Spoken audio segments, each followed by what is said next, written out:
Hola, buenos días, ya casi tardes, ya casi hora de almuerzo, pero bueno, acá estamos para contarles un poquito sobre los desafíos que hemos enfrentado como compañía multinacional de tecnología en proyectos de implementación de Smart Cities en Latinoamérica.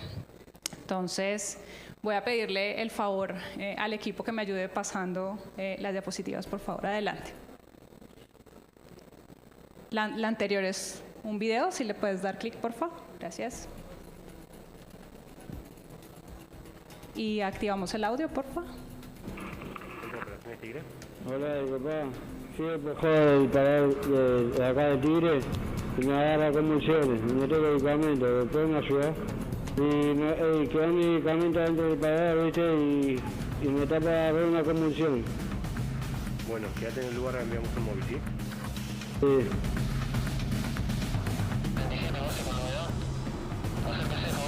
De la estación de Tigre. En el lugar tenemos un masculino descompensado con posibles convulsiones.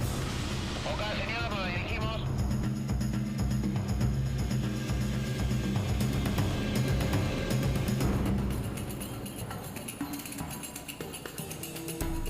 Base, me activa la ambulancia, por favor.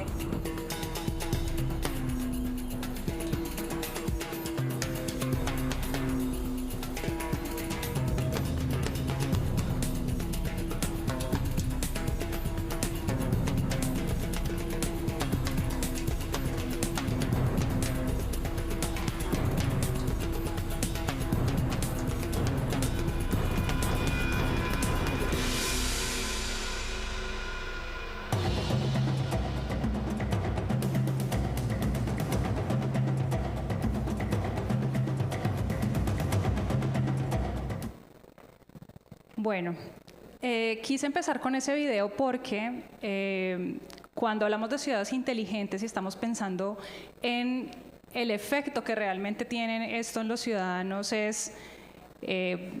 los ciudadanos tal vez no perciben si estamos implementando cámaras, si estamos implementando sensores, si estamos implementando un nuevo software que va a optimizar todo.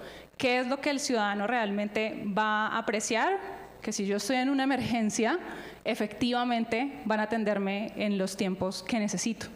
Entonces, el mensaje principal que les quiero dejar hoy es que, si bien es cierto, la tecnología es fundamental para el desarrollo de las ciudades inteligentes, la tecnología es un habilitador, ¿sí? Y el habilitador para que logremos tener un impacto en el ciudadano. Entonces, sigamos, por favor.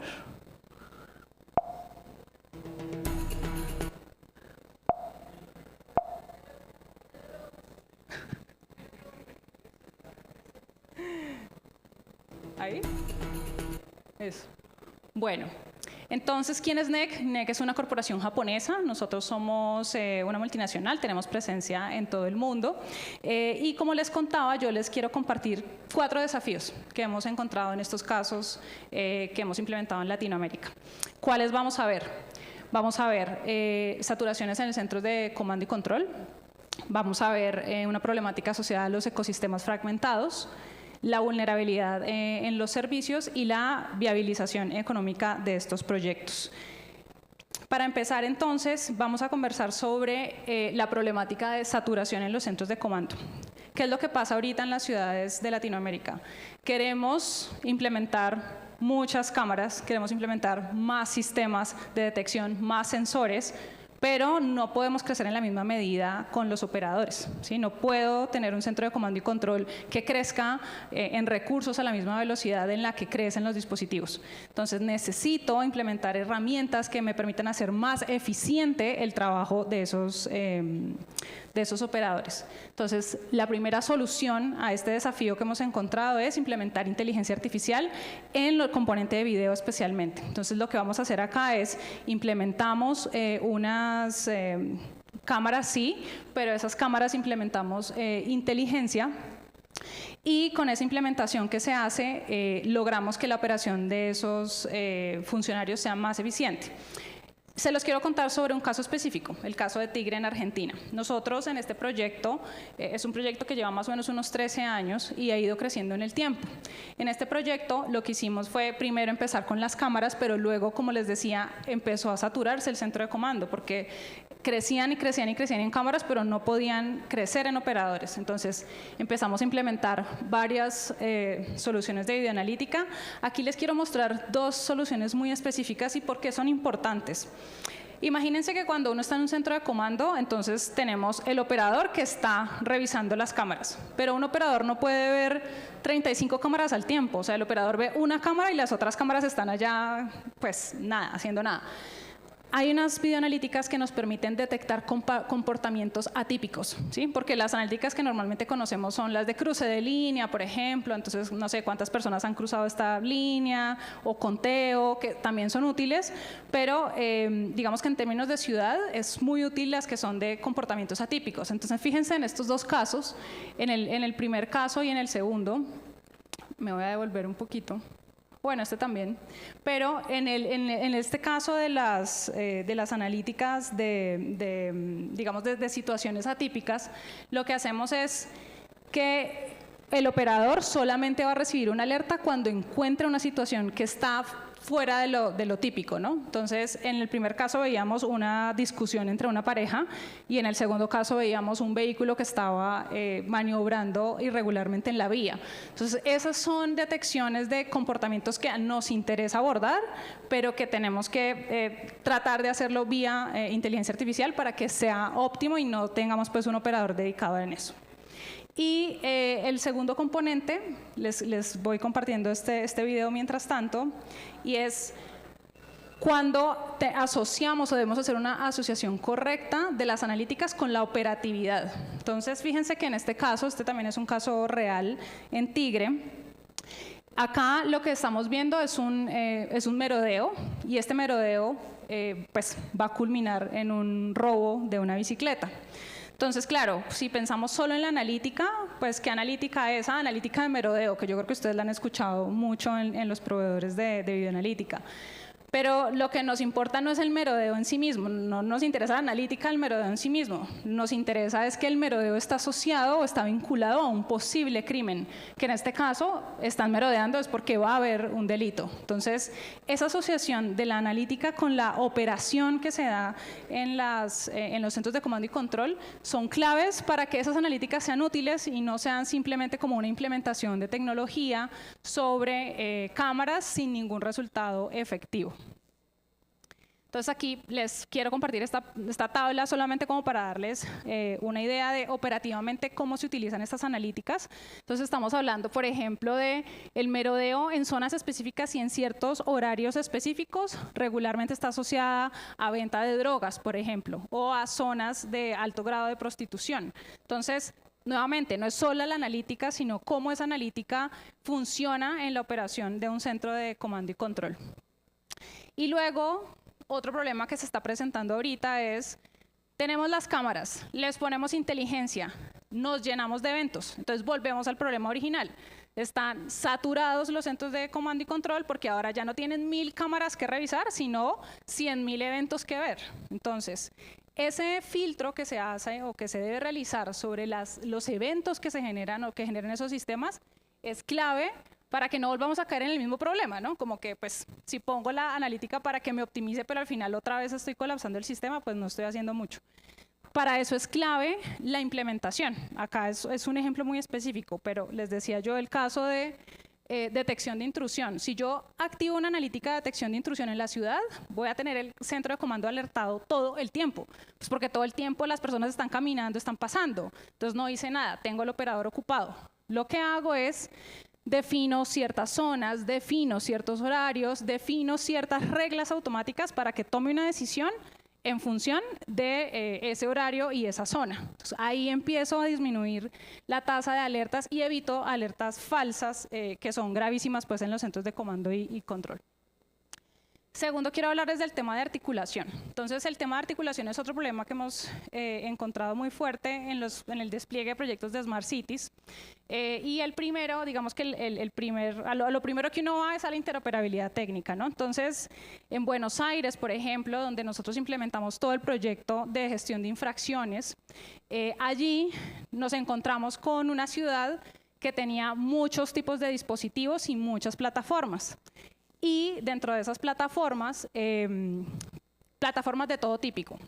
Entonces, plataformas que tenían que integrarse por un Excel, o plataformas que tenían que integrarse por una base de datos, o plataformas que sí tenían un API, o otras que sí tenían protocolos estandarizados.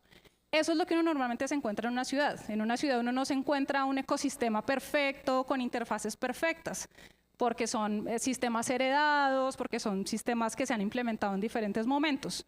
Entonces es clave contar con sistemas o con compañías que tengan la capacidad real de hacer una articulación de ese tipo de sistemas, porque es la realidad que vamos a encontrar en todos los proyectos. No es, digamos, no es el escenario ideal donde sí, todos los sistemas se hablan, ¿no? Entonces ese es un problema a enfrentar y aquí, por ejemplo, en el caso de Buenos Aires lo logramos hacer exitosamente. Hicimos la integración de todos los dispositivos que ya tenían en campo y de los sistemas que manejaban toda la gestión de las multas. Y otro componente importante en el tema de Smart Cities es esa articulación no solamente técnica, es una articulación también operacional. ¿Eso qué quiere decir? Normalmente estos proyectos involucran diferentes entidades para accionarse. Vimos el caso en el primer video que para yo atender a un ciudadano que está en riesgo necesito activar a la policía, necesito activar la ambulancia, necesito activar la defensa civil, por ejemplo. Esa articulación no es solo técnica, como decía, sino tiene que haber una comunicación de procesos entre esas diferentes entidades. Entonces les quería compartir el caso que trabajamos en Chile, por ejemplo. En este caso, que es AMSO, que es la Asociación Metropolitana en Chile, que están Las Condes, Lo Barnechea, Vitacura. En ese grupo, digamos, en esa asociación, tenían muchos sistemas, tenían botones de pánico, cámaras, gestiones de casos, pero todo estaba completamente desarticulado. Entonces, lo que hicimos en este proyecto fue justamente hacer la integración de todas esas soluciones para que los tiempos que ustedes vieron en el video inicial de atención sean reales. Esa es la forma en la que el ciudadano lo va a percibir. La tercera variable es el tema de ciberseguridad. En este tema de ciberseguridad les quiero compartir que haciendo pues como una búsqueda general y empezamos a buscar proyectos o vulnerabilidades asociadas a ciberseguridad en temas de Smart Cities y siempre vemos temas de plataformas o donde los usuarios hacen como los trámites, etcétera. Pero no tengo tan buenas noticias sobre ese tema porque si bien estas son como las noticias más mediáticas, el tema de Smart City lo que está haciendo en este momento es que nos está ampliando la superficie de ataque. ¿Eso qué quiere decir? En este momento estamos haciendo que muchos de los sensores que están en las ciudades, entiéndase cámaras, dispositivos IoT, entren, digamos, dentro de esta red que tenemos en las diferentes gobernaciones, alcaldías, pero no tienen ningún tipo de protección. Entonces, este tipo, digamos, de ciberseguridad que quisiéramos analizar más profundamente y que estamos trabajando en los proyectos en Latinoamérica es sobre equipos OT, ¿sí? Que son estos equipos, en nuestro caso en Smart City estamos hablando de las cámaras, estamos hablando de los semáforos y les pongo un ejemplo y es si hay una vulnerabilidad o un ataque específicamente orientado a los semáforos, que en este momento pues tienen pocos controles de seguridad, vamos a tener un colapso muy serio en las ciudades. Entonces, no es un tema menor, esa superficie de ataque, como digo, se está ampliando y deben tomarse ciertas medidas asociadas con eso. Lo que venimos haciendo en los proyectos, entonces, ¿qué es? Lo primero, implementar unos esquemas de gobernanza. Ya existen estándares que nos permiten enfocar soluciones de ciberseguridad sobre marcos de ciudades inteligentes. Y, como les decía, específicamente orientado a dispositivos OT, que es, digamos, tiene un manejo muy distinto de la ciberseguridad que se maneja a nivel IT. Entonces, Lo primero es pensar en estos marcos de gobernanza, en la posibilidad de hacer la implementación de estos marcos de referencia en los proyectos de Smart City. Lo segundo, por supuesto, lo estamos implementando ya, digamos que unidades o centros de ciberseguridad en los proyectos. Creo que no los asombro si les cuento que por todas las licitaciones que ustedes pueden encontrar de Smart City, no sé, el 1% de ellas tienen solicitudes asociadas a ciberseguridad. Entonces, es algo que, digamos, hay mecanismos que podemos utilizar para protegerlos y uno de esos es, por ejemplo, implementar como parte del alcance de esos proyectos centros de ciberseguridad o servicios de ciberseguridad desde el diseño de estos proyectos de Smart City. Lo tercero es una arquitectura de seguridad adecuada. Entonces, yo les decía que muchos de los ataques que hemos visto mediáticamente están enfocados en las plataformas, digamos que están disponibles para los ciudadanos, pero necesitamos proteger todos los dispositivos en borde. Entonces, para eso se pueden utilizar, por ejemplo, si yo voy a adquirir unas cámaras, debería por lo menos hacer la solicitud de que esas cámaras tengan controles de acceso, ¿sí? Que no cualquier persona pueda ingresar a esas cámaras, que tengan un firmware seguro, que no sea como un firmware que yo fácilmente pueda atacar o que pueda suplantar. Entonces, desde ese momento, desde la adquisición de esos dispositivos de borde, deberíamos tener en consideración estas características de ciberseguridad. Y bueno, y todo esto decanta al último ítem, que es la seguridad desde el diseño. ¿Sí? Nuestra campaña en la que estamos actualmente pues, con gobernaciones y con alcaldías es que desde el momento en que yo creo un proyecto o estructuro un proyecto de Smart City, debería incluir por lo menos un componente de ciberseguridad pensado en OT. Y desde ahí empiezo a implementar o a requerir cosas en los dispositivos de borde, no solamente en la parte IT. Y finalmente, el cuarto desafío, y con esto cierro, es el desafío asociado a los esquemas de financiamiento. Lamentablemente, muchos de los proyectos de Smart City no ven la luz, básicamente porque no encuentran un esquema de financiamiento que los lleve a la vida. Entonces, lo que nosotros estamos planteando es esquemas de modelos OPEX para este tipo de proyectos. Y esto quiero compartírselos no solo como desde la propuesta, sino desde la experiencia. En ciudades como en Argentina y en Chile, nosotros llevamos haciendo estos modelos más o menos unos 15 años. Son modelos que funcionan para tecnología, son modelos que se pueden utilizar para seguridad, para movilidad y para alumbrado público. Tenemos esa experiencia para hacerlo. Obviamente, nosotros hacemos primero un análisis de cuáles son los requerimientos de la ciudad, en función de esas necesidades, qué tecnología ya tienen, qué se puede utilizar, y sobre eso pues se plantea un proyecto. Es decir, tiene que pasar una ingeniería pues para llegar a ese modelamiento, pero es posible, lo hemos hecho ya y se puede hacer. Cierro con este ejemplo. Este es un proyecto que tenemos en Chile, es un proyecto que tiene un contrato a 10 años y a través del, hicimos, o el objetivo era el recambio de toda la parte de luminarias, hacer la telegestión y la modernización de la operación de ese alumbrado público. Lo logramos hacer completamente autofinanciado, ¿sí? Lo que hicimos fue, gracias a la reducción en los costos asociados a los consumos de energía, esos dineros, digamos que se reutilizaron para financiar esta modernización. Entonces, de cara al municipio, a la reina en este caso, ellos no tuvieron que hacer ninguna inversión extra, era digamos que los mismos valores que mensualmente sacaban por consumo, ahorita los utilizaron para una modernización. Entonces es posible, es viable, es el mensaje que les quiero dejar. Por supuesto requiere un análisis ciudad por ciudad, pero existen los mecanismos y la idea es que pues, puedan tomar el OPEX también como un mecanismo viable para hacer este tipo de proyectos. Entonces con eso cierro, les agradezco mucho y buen día.